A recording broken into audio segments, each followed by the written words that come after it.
A Bíblia diz no livro de Marcos, no capítulo 9, nos versículos de 1 a 50. Dizia-lhes ainda: em verdade lhes digo que dos que aqui se encontram, existem alguns que não passarão pela morte até que vejam ter chegado com poder o reino de Deus. O Senhor Jesus está continuando o que ele falou no capítulo 8, no capítulo de ontem. Pois quem nesta geração adúltera e pecadora se envergonhar de mim e das minhas palavras, também o Filho do Homem se envergonhará dele, quando vier na glória do seu Pai com os seus santos anjos. Dizia-lhes ainda, que é o versículo de hoje, o versículo 1. Então o Senhor Jesus está falando, aqui se encontram. Aí há uma controvérsia na interpretação deste versículo. Aqui se encontram em Israel, em Jerusalém, de uma forma presente, ou na terra, no mundo, de uma forma geral e generalizada. Em verdade lhes digo que, dos que aqui se encontram, existem alguns que não passarão pela morte até que vejam ter chegado com poder o reino de Deus. Por quê? É uma questão justa e é uma questão lógica. Porque a Bíblia diz que quando o Senhor Jesus voltar, todo olho o verá. Então haverá pessoas vivas que não passarão pela morte. Mas e se ele está falando da ressurreição? Ter chegado com poder o reino de Deus. Quando o Senhor Jesus ressuscita, é chegado o reino de Deus. É chegado o reino dos céus. É chegado a salvação. Ele venceu a morte. E a morte é o último inimigo a ser vencido. Então o Senhor Jesus venceu. Ele já é vencedor, ele já é vitorioso. E nós somos mais do que vencedores, mais do que vitoriosos. Porque com ele temos a salvação e a vida eterna. Então isso pode ser falado para quem estava ali de uma forma histórica, mas também para cada um de nós. Porque o Espírito Santo, ele torna viva todas as coisas. Ele vivifica todas as coisas. Sabemos que um dia para Deus é como 1000 anos e 1000 anos é como um dia. Para nós é 2025. Mas para Deus foi ontem. Nós não temos a dimensão Kairos. Nós temos a dimensão Cronos. E Deus não está limitado ao tempo. Então esse versículo pode tanto ser o presente, né, o que Jesus estava falando para aqueles discípulos, para os seus apóstolos, mas também para nós, para o futuro, anunciando a segunda vinda do Senhor Jesus. Ou também pode ser os dois. Aí tu vai dizer, ai, Cândida, pode ser também os dois. Por quê? Porque nos livros proféticos nós vimos isso. Que uma das características da profecia era o presente, quer dizer, aquela geração ali histórica que estava ouvindo, mas também o futuro. Porque quando tu pensa nas profecias a respeito do Senhor Jesus, elas também aconteceram no tempo em que foram ditas, ou no decorrer daquele tempo. E elas se cumpriram quando Jesus veio. E muitas ainda irão se cumprir. Lembra que eu falei para vocês quando nós estudamos Isaías? Aquela série Personagens Bíblicos? Pois bem, eu falei que Isaías, as profecias de Isaías eram do presente, do passado e do futuro. E muitas profecias são assim. Elas têm essa característica atemporal. E esse texto aqui é um texto controverso por causa disso. Porque a gente sabe que daquela geração ali, quem não experimentou a morte foi João, o apóstolo João, que, diferente dos outros, não foi martirizado. Ele foi preso na ilha de Patmos e recebeu a revelação do Cristo glorificado. E a revelação, né, do Apocalipse, que fica a revelação da revelação, porque Apocalipse quer dizer exatamente a revelação. Mas recebeu o livro, né, do Apocalipse. Então, existem alguns que não passarão pela morte até que vejam ter chegado com poder o reino de Deus. Então isso aqui, como eu disse, pode ser para eles que estavam ali? Pode. Ele falou para Pedro na praia a respeito de João. Mas um dia João morreu. Mas naquela geração ele foi o que? Não foi martirizado. Essa é uma questão importante para nós. Se tu crê na segunda vinda do Senhor Jesus, tu acredita que muitos não passarão pela morte e que poderão ver o Senhor Jesus voltando para buscar a sua igreja. E ele podia estar falando da sua própria ressurreição, né? De que muitos ali iriam experimentar tudo aquilo. Iam ser testemunhas oculares. E sabemos que muitos foram martirizados, mas muitos conseguiram fugir, conseguiram se abrigar, conseguiram pregar o evangelho, fazer muitas coisas, né?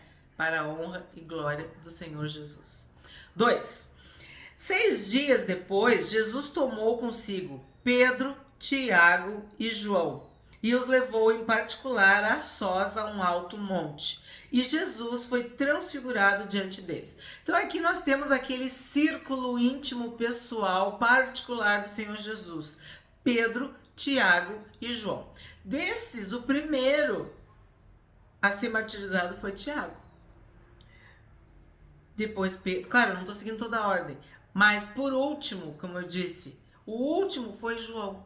Então, aqui tu tem, ó, aquele que foi no presente, Tiago, que não viu, ó, passou pela morte.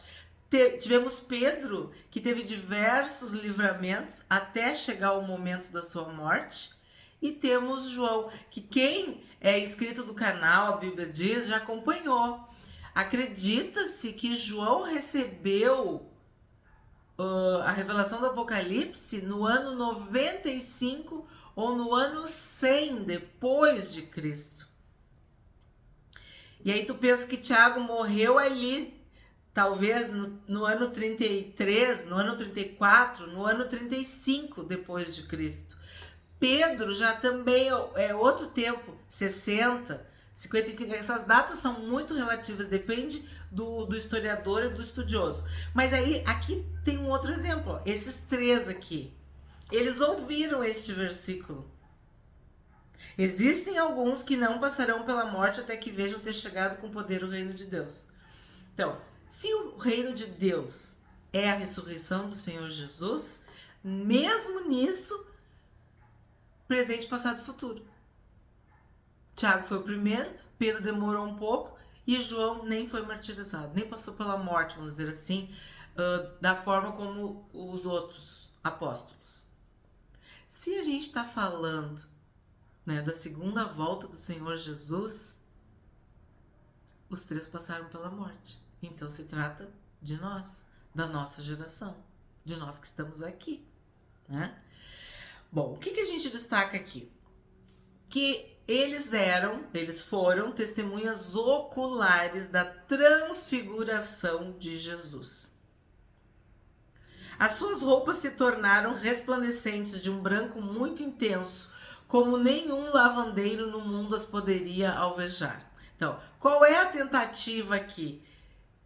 Traduzir, descrever algo sobrenatural. Que eu também digo para vocês, nos faltam elementos. Então, o que se faz? tu busca no mundo natural, naquilo que é plausível, que é comum, descrever. Então, as roupas se tornaram resplandecentes, de um branco intenso, como nenhum lavandeiro no mundo as poderia alvejar. Então a gente tem uma ideia, a gente imagina.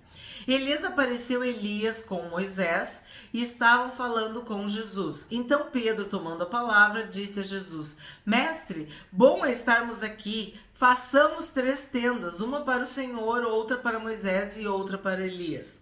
Já expliquei para vocês o que é Moisés e Elias. A lei e os profetas. Pois não sabia o que dizer por estarem eles apavorados. A seguir veio uma nuvem que os envolveu e dela veio uma voz que dizia: Este é meu filho amado, escutem o que ele diz. E de repente, olhando ao redor, não viram mais ninguém com eles, a não ser Jesus. Pedro não sabia o que dizer e daí falou isso. Bom é estarmos aqui, né? Façamos 3 tendas. Então isso aqui é uma lição para nós. Quando a gente não sabe o que dizer, é melhor ficar calado, melhor ficar quieto. Porque o que aconteceu? O que ele falou mostrava o seu despreparo, o seu nervosismo, sei lá, sua inocência, sua imaturidade ou a sua humanidade. Quer dizer, Tiago e João ficaram calados, mas Pedro não conseguiu. E aí falou essa pérola, né? Façamos 3 tendas, uma para o Senhor, outra para Moisés e outra para Elias. Não se tratava de algo natural, tratava-se de algo espiritual, sobrenatural. 9.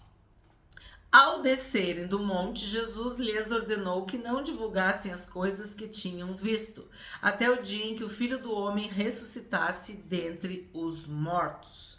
Eles guardaram a recomendação, perguntando uns aos outros o que seria esse ressuscitar dentre os mortos.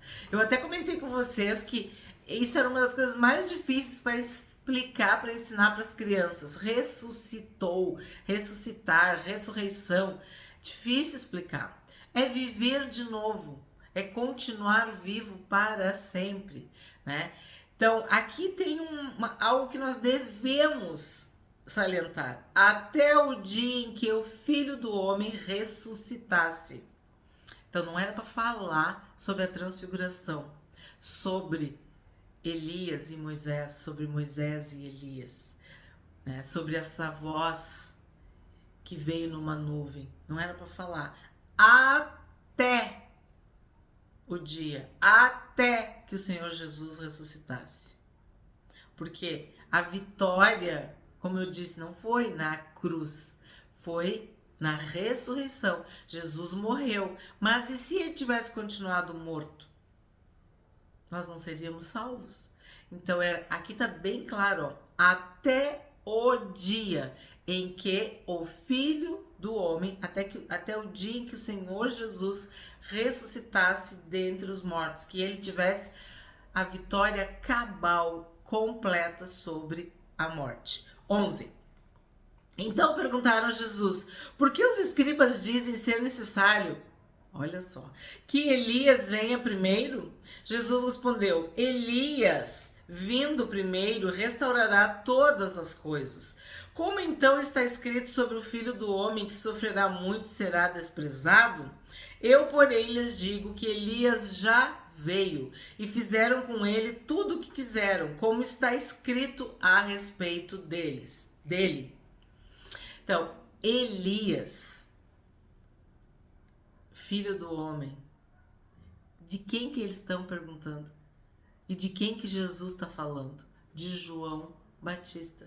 Nós sabemos que Elias pregou o arrependimento. Ele denunciou a corrupção em Israel e o pecado de Acabe e de Jezabel. E João Batista também. João Batista pregou o arrependimento. Então Elias era este sinal. E Jesus está dizendo, ó, Elias já veio. E agora ele fala isso com propriedade, porque Elias apareceu no Monte da Transfiguração. Mas assim, ó, eles não estão sabendo. Então significa o quê? Que o sinal que era necessário aconteceu. João Batista veio antes do Senhor Jesus para preparar o caminho. E fizeram o que fizeram contra João Batista. 14. Quando eles se aproximaram dos outros discípulos, viram numerosa multidão ao redor deles e os escribas discutindo com eles. E logo toda a multidão, ao ver Jesus, ficou surpresa e, correndo até ele, o saudava. Então Jesus perguntou: o que é que vocês estão discutindo com eles? E um do meio da multidão respondeu: Mestre, eu trouxe até o Senhor o meu filho, que está possuído de um espírito mudo. E este sempre que se apossa dele, lança-o por terra, e ele espuma, range os dentes e vai definhando. Pediu aos seus discípulos que o expulsassem, mas eles não puderam. Então o que acontece? Os discípulos estavam discutindo com os escribas. Quem eram os discípulos? Os 9 que tinham ficado. Porque Jesus subiu com os 3, com Pedro, Tiago e João. Esses 9 não conseguiram expulsar. E o Espírito, ele se apossava do filho, se apossava do filho deste homem, ó. E um do meio da multidão respondeu: Mestre, eu trouxe até o Senhor o meu filho. Então, ele estava definhando por causa desse espírito maligno, esse espírito mudo. Então Jesus exclamou: ó geração incrédula, até quando estarei com vocês? Até quando terei de suportá-los? Tragam o menino até aqui.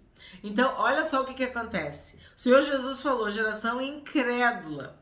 A gente terminou o capítulo 8 com o versículo 38, em que Jesus fala: geração adúltera e pecadora. Então, é adúltera, é pecadora e é incrédula. Então, ele está falando daqueles que estavam ao seu redor, né? 20. E eles o trouxeram. Então ele diz: traga o menino até aqui. E eles o trouxeram. Quando ele viu Jesus, o espírito imediatamente agitou o menino com violência e, caindo ele por terra, revolvia-se espumando. Então, não foi o menino que viu Jesus, o espírito viu Jesus. Jesus perguntou ao pai do menino: há quanto tempo isso está acontecendo com ele? O pai respondeu: desde a infância. E muitas vezes o tem lançado no fogo e na água para o matar. Mas se o Senhor pode fazer alguma coisa, tenha compaixão de nós e ajude-nos.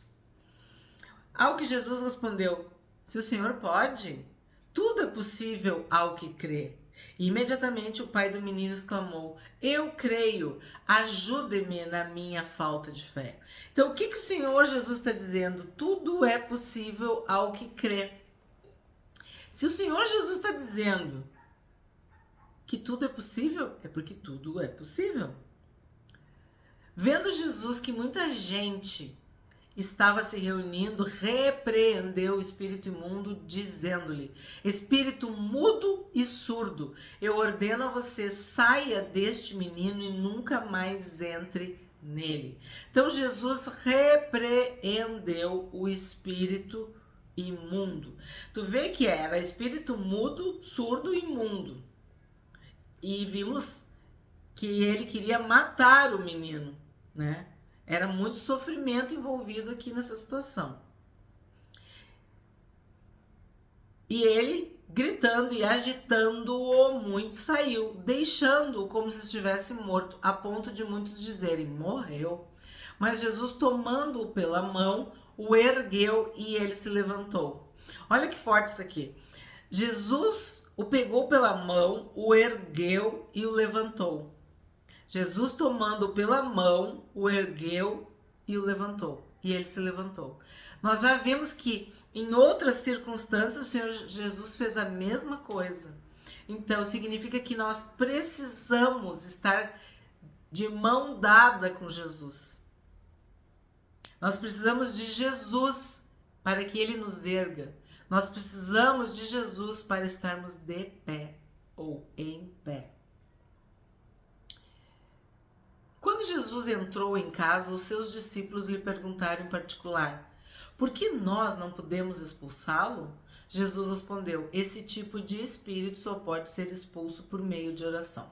Então aqui em Marcos nós não temos a referência ao jejum, mas em Mateus nós tínhamos esta casta, esse tipo de demônio só sai com oração e jejum.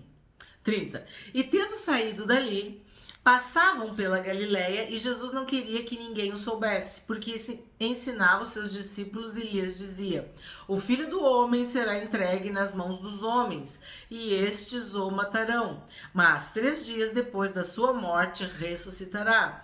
Eles, porém, não compreendiam isto e tinham medo de perguntar. Então, de novo, Jesus fala que vai ressuscitar. Depois de 3 dias da sua morte, ele ressuscitará. E eles não compreendiam. O resumo era: eu vou ressuscitar, eu vou vencer a morte. Mas eles não compreendiam. 33. Chegaram então a Cafarnaum. Estando em casa, Jesus perguntou aos discípulos: sobre o que vocês estavam discutindo no caminho? Mas eles se calaram, porque no caminho tinham discutido entre si sobre quem era o maior. Imagina que o Senhor Jesus não soubesse, né? E Jesus, assentando-se, chamou os 12 e lhes disse: se alguém quer ser o primeiro, será o último e servo de todos. Trazendo uma criança, colocou-a no meio deles e, tomando-a nos braços, disse-lhes: quem receber uma criança tal como esta em meu nome, recebe a mim. E quem receber a mim, não é a mim que recebe, mas aquele que me enviou. Então, quem quiser ser o primeiro, seja o último, seja servo. Quem quiser ser o maior, se torne o menor, o mais humilde, aquele que serve. 38. João disse a Jesus: mestre, vimos um homem que expulsava demônios em seu nome, mas nós o proibimos de fazer isso, porque não nos seguia. Mas Jesus respondeu: não o proíbam, porque não há ninguém que faça milagre em meu nome e logo a seguir possa falar mal de mim. Pois quem não é contra nós é a favor de nós. Pois aquele que lhes der de beber um copo de água em meu nome, porque vocês são de Cristo, em verdade lhes digo que de modo nenhum perderá sua recompensa. Então, quem não é contra nós é a favor de nós. E quem fizer qualquer milagre ou fizer o bem em nome de Jesus, em meu nome, vai receber recompensa. Isso é para nós não ficarmos julgando, apontando, desprezando, questionando, porque a igreja é do Senhor Jesus, não é desse, não é daquele. Jesus é o pastor, este rebanho pertence a Jesus. E quem quiser cuidar, quem quiser ser alguma coisa, né? Tem que ser humilde, tem que ser servo, tem que servir. Então aqui Jesus dá como é que se diz? A gente fala um tapa de luva, quer dizer, ele sai muito bem dizendo esse ditado até, é um versículo, é a palavra de Deus, é o Senhor Jesus falando, mas é muito comum dizer isso. Quem não é contra nós é a favor de nós. Quem não joga no nosso time, está no time do adversário.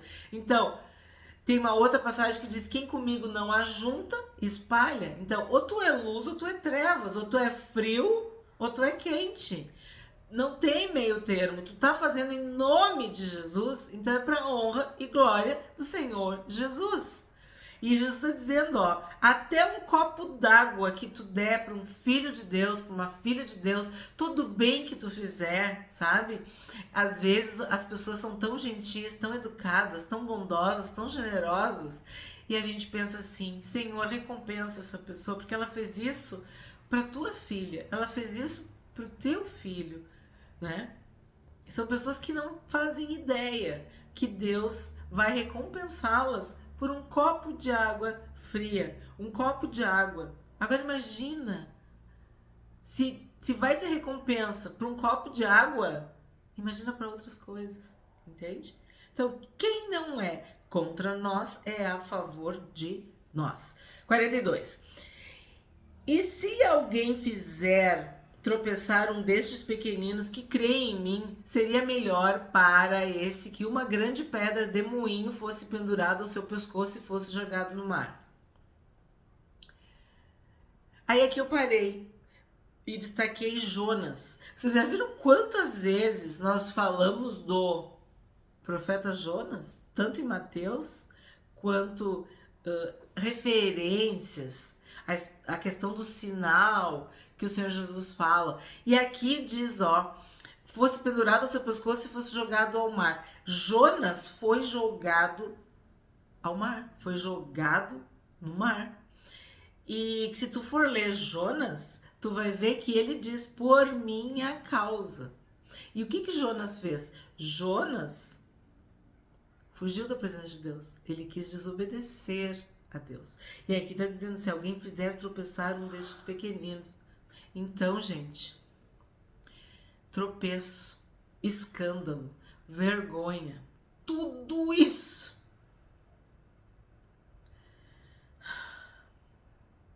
é o fim. Porque quando diz seria melhor para esse que uma grande pedra de moinho fosse pendurada ao seu pescoço e ser jogado no mar, é o fim, é a morte. Sabemos que Deus salvou Jonas, né? Mas aqui é um exemplo bem forte do escândalo, do tropeço, do pecado, da desobediência, da rebeldia, da teimosia, enfim. Vamos continuar. E se a sua mão leva você a tropeçar, corte-a, pois é melhor você entrar aleijado na vida do que, tendo as duas mãos, ir para o inferno, para o fogo que nunca se apaga, onde não lhes morre o verme, nem o fogo se apaga. E se o seu pé leva você a tropeçar, corte-o, pois é melhor você entrar na vida aleijado do que, tendo os dois pés, ser lançado no inferno, onde não lhes morre o verme e nem o fogo se apaga.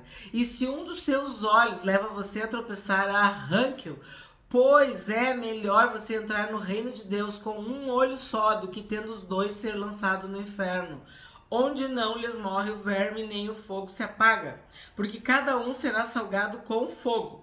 O sal é bom, mas se o sal vier a se tornar insípido, como lhe restaurar o sabor? Tenham sal em vós mesmos e paz uns com os outros. Então, o que eu quero destacar aqui? Inferno. Quando Jesus diz onde não lhes morre o verme nem o fogo se apaga, do que tu acha que o Senhor Jesus está falando? Do inferno. E aí, o que ele diz? Que mãos podem te levar para o inferno. As tuas mãos.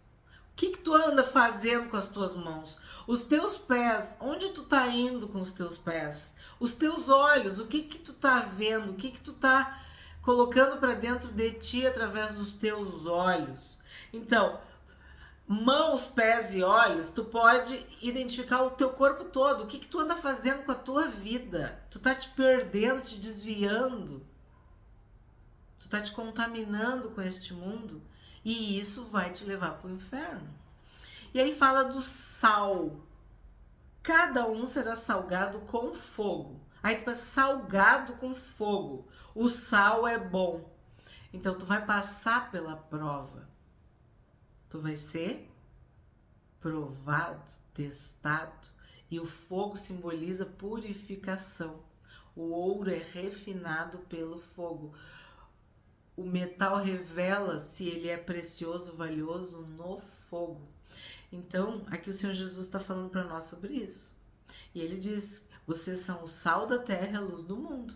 Então, tu tá no mundo, tu é de Deus, tu tem que brilhar e tu tem que salgar. E aí fala esse final, ó.